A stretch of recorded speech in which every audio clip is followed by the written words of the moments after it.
let's talk Linktree. So, launched 2016.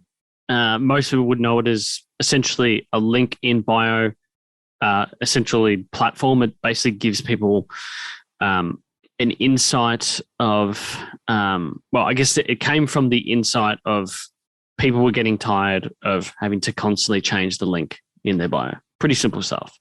Founded 5 years ago. You guys have raised a bunch of money. I think more importantly, you have millions of customers, and within 6 months, you have people like Alicia Keys jumping on the product, Alicia Keys' management, which is all, I think when you have things like that in this business, that's sort of like an aha moment. I feel like for us, although it's nowhere near the same level of what you guys have done, we had a similar thing where you realize that the real estate of that link is so important. Like when people were putting up talent at Neuralle in their bio on social, that then got people just seeing it and coming to us and saying, like, I remember one email we got was like, what is this? Like literally the email is, what is this? And I'm like, this is a business. So, you're 5 years in now. The first iterative product was pretty basic, and then you realize you had to go rebuild it.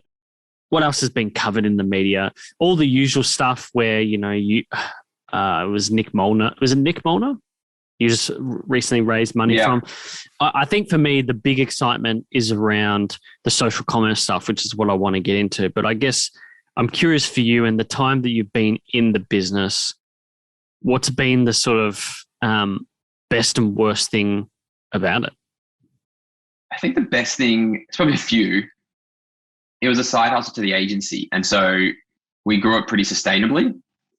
I think we weren't necessarily thinking of it as like, oh, this is a startup where we're going to do the typical startup things of raise money and all that.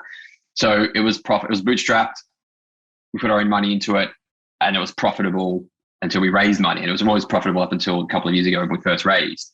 And so that was probably, it was a good thing because of what it taught us. But it definitely changed our mentality now since raising money. And in a way, I wouldn't say it's the worst thing, but in a way, it was definitely a lesson around move faster. We saw traction early on. We should have moved a lot quicker than we did. Right. With it. So we started. It was born in 2016. Really, the big focus on putting a team around it, separating from the agency, all that kind of stuff has only really been, 2.5, 3 years. So whilst it's technically 5 years since the first Linktree ever went out there and we're using it for our clients and our own use cases, it's really the last 2.5, 3 years that it's been like massive focus, monetization in terms of the pro product, all that kind of stuff. So I wouldn't say it's the worst thing, but it's definitely like a lesson. I think then the other best thing is like just the variety of users and use cases, and the fact that we can enable so many people to connect their audiences. Now we can help them monetize. We're democratizing people getting online in a way that they couldn't before. Building a website is beyond a lot of people, technically, financially. You and I, we're technically minded. We could set up a Squarespace or a Wix or whatever pretty quickly and figure it out. For a lot of people, that's beyond them. And Linktree allows them to get online under 30 seconds, create a Linktree profile, put in their social handles, connect, link off to all the relevant places that's important to them. That's it. That's their presence. That's their online presence done in 30 seconds, and it's free. So seeing that being done organically is definitely the best thing. I think the other part would be it's a team. We've got over 110 staff now across the world. Wow. So building a team and getting people on board that also believe in this is also the best thing. Yeah. But then I think the worst thing is some of the challenges around like we play in the social space. And so there's definitely been a few moments of, people using it for nefarious ways, like misinformation, spam. We're now on playing at the same, getting to playing the same levels as social and tech platforms because of where we exist. So having to put in proper trust and safety teams and, a lot of that stuff it's the unintended consequences of building a product like this.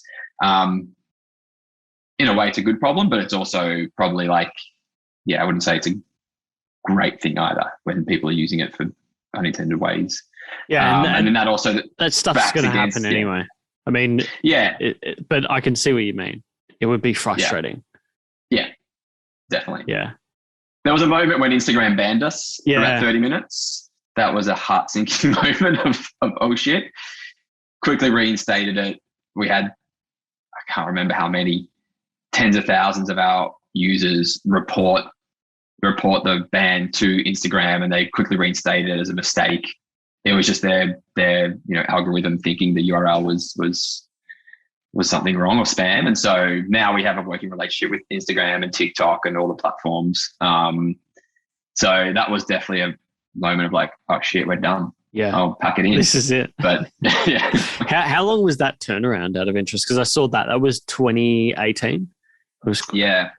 Was it a day? Yep. Was it a few days? No, it was like within 30, 40 minutes. Oh, wow.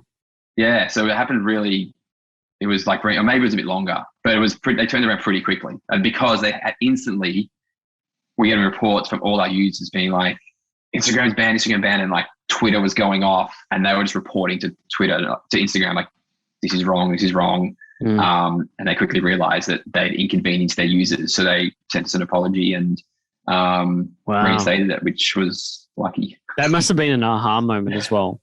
Because you must have been like, oh shit, like we are here to stay based on our user base, you know?